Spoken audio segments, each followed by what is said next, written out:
அதை பற்றி கூறு. எது அரசே? ஆதித்த கரிகாலரை யாரோ சிலர் கொலை செய்தார்கள் என்று கூறினாய் அல்லவா? ஆ, ஆம் அரசே. அதை பற்றி கூறு.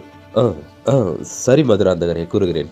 அப்போது ஆதித்த கரிகாலன், அதாவது எனது அண்ணன், என்ன செய்தார் என்றால், வீரபாண்டியனின் போரில் கொன்று அவன் தலையை துண்டித்து இந்த தஞ்சை முழுவதும் வலம் வர செய்து அதை ஒரு கல்வெட்டாக பொறித்த ஆதித்த கரிகாலன், வடதிசை மாதண்ட நாயகனாக காஞ்சிபுரத்தில் நான் இளவரசனாக அமரப்போகிறேன் என்று கூற, அதை ஏற்றுக்கொண்ட சுந்தர சோழர் அதேபோன்று ஆதித்த கரிகாலனை அரியணையில் ஏற்றினார் இளவரசனாக.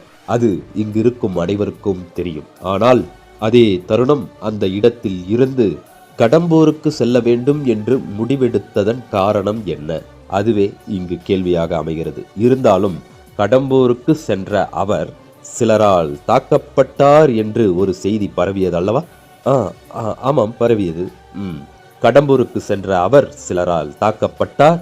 அப்போது அவர் கொல்லப்பட்டார். இந்த நாடு முழுக்க, தஞ்சை தேசம் முழுக்க அவர் இழப்பை கண்டு வருந்தி நின்ற அந்த நேரம் என்ன நடந்தது என்று இங்கிருக்கும் எனக்கும் தெரியும், அனங்கனுக்கும் தெரியும், வந்தியத்தேவனுக்கும் தெரியும். அந்த இடத்தில் நடந்தது என்னவென்று நான் பிறகு கூறுகிறேன்.